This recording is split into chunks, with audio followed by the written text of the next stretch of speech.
Some say we sprang from the sea. I say we never left. For that liquid, salty benevolence is there inside every breath we take, every thought we think, and with every beat of our heart. Thanks be to the sea. And this is not some abstract, yeah, I kind of get what you're talking about thing. It's a deep, active, moment by moment, connected forever at the hip thing. Like this. Stop for a moment. Take a deep breath with me. This rhythmic in and out happens over 25,000 times a day. And each time, it's the gift from an almost invisible drifter in the sea, phytoplankton, quietly delivering 70% of the oxygen you will ever breathe in your lifetime. Now these creatures, they have a direct relationship with the sun, unlike you and I. They want for nothing but for the bathing sea, transporting currents, and sunlight, breathing out so we may breathe in. Thanks be to the sea. And there are 100 billion cells and counting in this gray braided whirl of a brain that sits atop our shoulders. And each one of them is fashioned from the miracle stuff we so clinically call long-chain fatty acid omega-3s. And as you issued forth from your mother's womb, taking your first breath, inside your cranium sloshed 70% of this high-octane jet fuel. And most of its molecules, they could be traced back to that same tiny workhorse phytoplankton drifting in an open sea.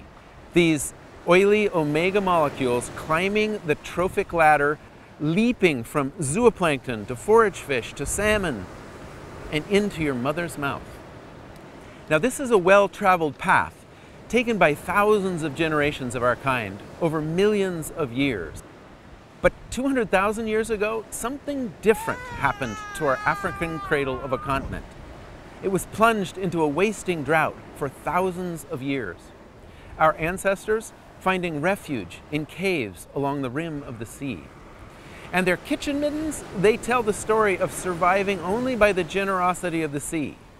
Fish and birds, mammals and seaweeds streaming through their bodies, streaming through their brains. These, our parents, 6,000 generations removed. Now those who study the history of our brains, they credit this window of time with the explosive growth of our cerebral cortex, that part of the modern human machine that defines us, allows us to create higher concepts, like the language I'm using right now, so you can follow me down this verbal path, or squeeze meaning out of tangled letter shapes on a page. Thanks be to the sea. And this brings us to the heart of the matter. That same red blood coursing through your veins, it started out as rain, generated by massive acts of evaporation and condensation of the sea. That great puppeteer pulling the strings on a planet where life literally falls from the skies. Every being feeling its reach in the dry bottom of desert canyons to the slow time of glaciers. And that salt in your veins is a call and response to the sea, sharing the exact same diluted, tangy amount in every drop.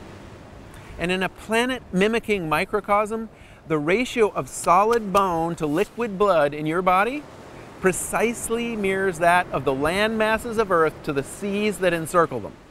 Wonders never cease. So some say we sprang from the sea. I say we never left. For that liquid, salty benevolence is inside every breath we take, every thought we think, and with every beat of our heart.